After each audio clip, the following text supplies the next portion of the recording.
programa Ingeniería 21 del Colegio de Ingenieros. El día de hoy estamos en la mesa con el ingeniero Javier Morales. Buenos días, ingeniero. ¿Qué tal, Tere? ¿Cómo estás? Muy buenos días. Muchas gracias. Y el ingeniero Roque Méndez Báez. Buenos días, Tere. El día de hoy queremos, ingeniero, platicar un poquito de las patentes que ha desarrollado. El ingeniero se ha dedicado a la ingeniería civil por 54 años, ¿es correcto? Sí. Y bueno, yo desde hace varios años he sabido de lo que usted hace en cuanto a estructuras, básicamente. ¿Nos podría platicar, ingeniero? Sí. Si quiere empezar por la primera o por la tercera. Sí, no, por la primera, podría ser por la primera, ¿verdad? Okay. Pues yo, como siempre, me dediqué al cálculo, al diseño estructural, al concreto, siempre tuve mucha afición a eso. Tuve plantas de concreto pentesado, de hecho hasta ahora tengo una pequeña allá en Valladolid.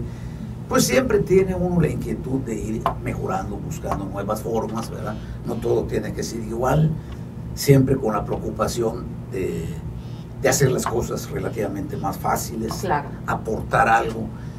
Entonces, en una ocasión me surge la idea, porque viendo los problemas de restauración que hoy conforman, por ejemplo, nosotros tenemos centros históricos. Mérida es el segundo centro histórico más grande de la República.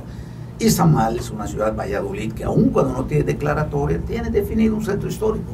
Toda la restauración de techos, nuestro sistema de esa época se remonta a la época colonial, ¿verdad? Era el de rollizos de madera, exacto, con techo de mampostería. Y naturalmente en aquel entonces pues, era lo único que se podía hacer para lograr techos rectos. Los demás eran bóvedas, eso solo tenían las iglesias, edificios más grandes. El restaurar ahorita un edificio de esos pues se volvió un problema, porque para empezar ya no se puede conseguir, ¿verdad? La exacto, madera como que ahorita empezar a buscar rollizos sería un ecocidio. Al primer rollizo que uno corte se le viene Profesma, Conafor, Seguma, Semarnap y todos los demás, ¿verdad? Entonces, ¿qué teníamos que hacer? Muchos empezaron a poner que fibra de vidrio y todo, pero todo esto era falso. Entonces me puse a pensar cómo podríamos suplir el rollizo de madera, y diseñé una sección, bueno, yo le llamé presforrollizo, que es un elemento pretensado, que es un poquito más de medio círculo, ¿verdad? Que se coloca como se colocaba el rollizo, y a eso encima se le pone el block. Es una sección mixta, ¿verdad? De la vigueta pretensada con un colado incito, el block, y cuando está terminado, pues cualquiera puede jurar, ¿verdad? Que es un techo de rollizos, como el original. Entonces, eso ha tenido mucho éxito, se ha utilizado mucho, ¿verdad? Hay gente que lo ha aprovechado muy bien. La hacienda ¿cómo se llama? Yaxcopovil, la han ido restaurando, es una hacienda preciosa, ¿verdad? Sí. Y han utilizado, de hecho, hasta Campeche y a distintos lugares ha ido. No lo hice estrictamente con el afán económico, porque si eso hubiese sido, ¿verdad? Yo ya me había ido a Monterrey a decirles, les vendo les rento, les esto, o hago una franquicia. No es el afán. Yo soy muy mal comerciante, no soy comerciante.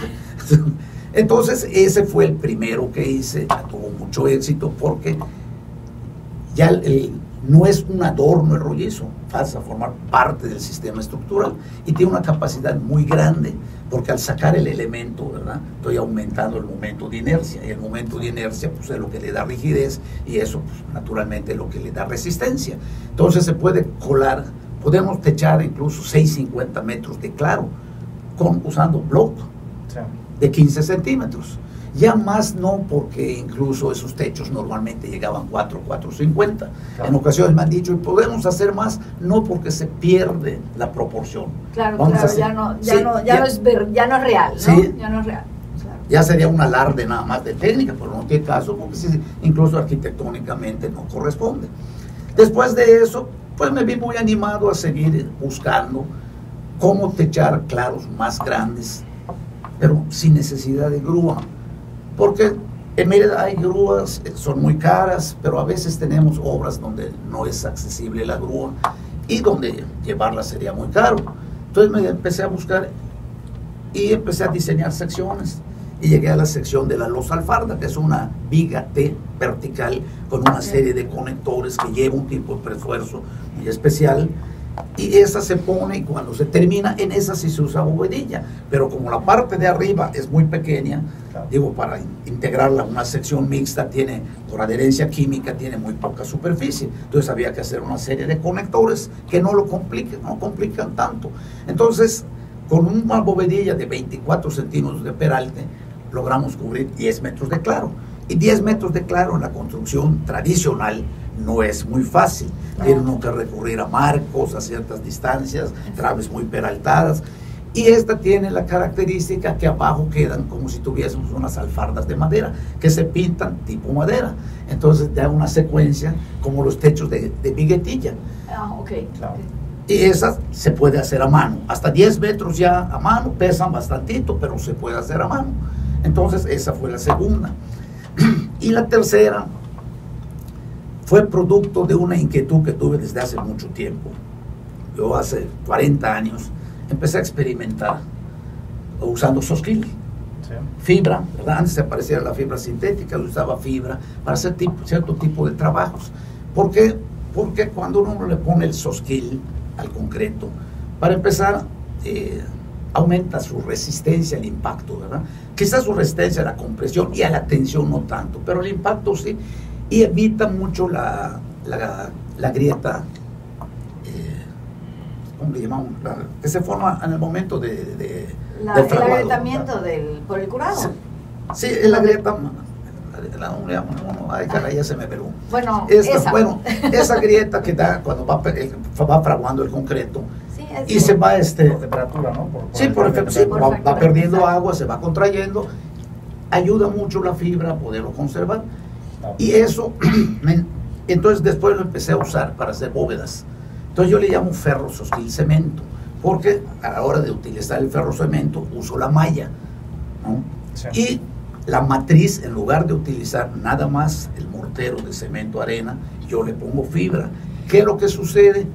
Que yo me ahorro, cuando uno aplica el mortero, el ferrocemento, tiene un alto porcentaje de desperdicio, y el desperdicio es inversamente proporcional al ángulo de inclinación. Mientras más inclinado esté la pieza, más desperdicio. En cambio, con la fibra no. Entonces, lo que podría desperdiciar el 50% se hace, desperdicia el 10%. Entonces empecé a hacer bóvedas, he hecho muchísimas bóvedas, tanto en Cancún, aquí en obras que yo he hecho, obras mías, ¿verdad?, de hoteles, y de allá me nació la idea de hacer algo con claro mayor. Sí. Entonces, bueno, yo tenía la idea, ya había hecho los cálculos antes, pero no había habido la oportunidad. De repente me llaman en Valladolid para hacer la capilla del Centro Guadalupano. Entonces habría que cubrir entre 23 y 25 metros porque era irregular. El claro, allá era imposible utilizar. Primero, prefabricado no se podía, porque la forma de ese es como una cola de paloma, colipaba, ¿verdad? Era como un abanico. Como que abre. Un abanico. Entonces, ¿qué elemento prefabricado puede tener esa forma, verdad? Claro. Y por otro lado, llevarlos allá y grúa, o sea, se descartaba. Y es entonces que me eché el diseño haciendo un esqueleto, como le llamamos en ferrocemento. Un esqueleto con polines de 4 pulgadas, calibre 14. Sí. Y una lámina de 2 centímetros de ferrososquil cemento. Entonces eso yo lo integro formando una sección compuesta. Sí. No puede trabajar aislado. La armadura por sí sola apenas es autosoportante y con mucha flecha. Eso la metíamos, la armamos, la apuntalábamos y luego aplicábamos y la integrábamos, a través de unos adherentes, a través de ir amarrando, y formamos una película que se integraba totalmente. Eso cuando lo diseña uno, la calcula para cierta cantidad, pero luego cuando hace uno la revisión nos encontramos de una capacidad muy alta, porque la forma que le doy es tipo travelosa, como AES. Entonces las vamos haciendo aisladas, las subimos, no pesan mucho, las subimos con cualquier polipasto, ¿verdad? Las acomodamos en los puntos de apoyo, apuntalamos, después las vamos juntando, vamos soldando. Tiene todo un procedimiento, desde luego, ciertamente tequioso, largo, vamos a decir. Tiene un modus operandi que hay que seguir estrictamente. Les van amarrando las piezas, la malla, se hace el empastado de la parte de arriba, luego la parte de abajo ya no lo requiere, pero se integra totalmente a los elementos. O sea, todos los cordones que como armadura sola, unos trabajarían a tensión, otros a compresión, en este momento al integrarse, pues en la forma en que trabajan son partes ya de una travelosa, por decir así. Entonces le saca uno el momento de inercia a esa sección y tiene una altísima capacidad. Y cuando uno termina tiene una rigidez tremenda. ¿Qué es lo único que tiene que cuidar uno en estos casos?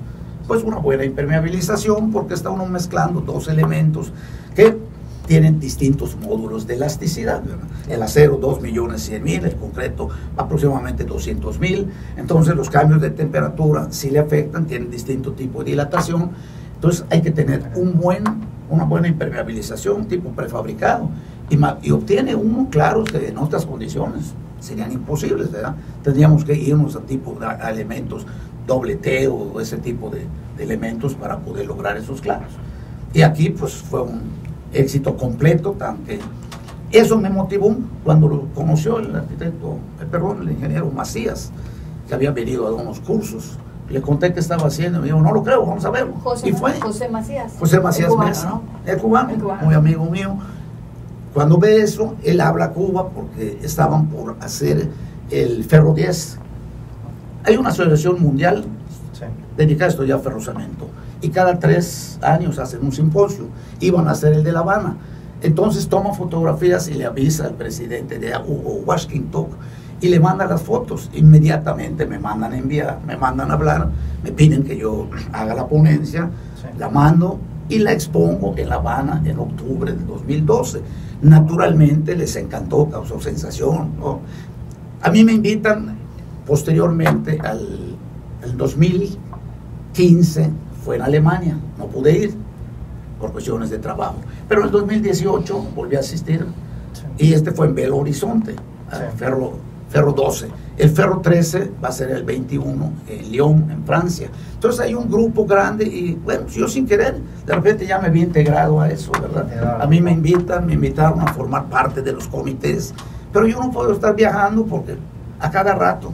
Para empezar, yo no estoy en un centro de investigación, no estoy en una escuela o en el CICI o algo, ¿verdad?, que me paguen para hacer esto. Yo lo hago por afición, pues tengo muchos compromisos de trabajo, me encanta, voy a eso, ¿verdad?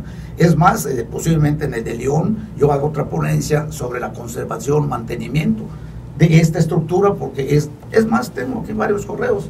Me han hablado de la India, me han hablado de distintos lugares pidiéndome la información, porque como, pues lógicamente estuvo en las memorias del Congreso. Simposio.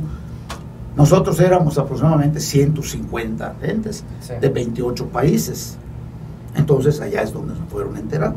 Y este sistema, ¿verdad?, pues de primera instancia no está muy fácil entenderlo. Ahí es donde yo comento que a veces el ingeniero necesita conocer los orígenes de las fórmulas, el tratamiento elástico de las estructuras, para poder hacer las secciones compuestas, ¿verdad? Entonces de allá todos me dicen, ¿y en base a qué esto?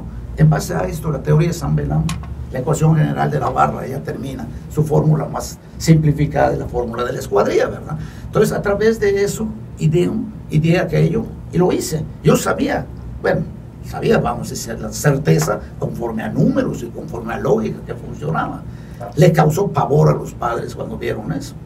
El padre Mena dijo, esto se va a caer, y mucha gente que fue, esto se va a caer. Y cuando lo subí, como está gordito, cuando estábamos a medio claro, cuando pegué un brinco, salí despavorido. Pero la verdad ha funcionado muy bien, ¿verdad? Y eso, dije, bueno, pues lo meto patentado. Y se llevó casi 7 años. Pero muchísimo. ya está patentado. De por sí es muy largo el proceso, pero en esta ocasión fue más, porque el que lo califica pues no está muy relacionado con eso. Y me hacía preguntas. Y lo malo es que aquí después de 3 veces que no lo entienden, se da por perdido.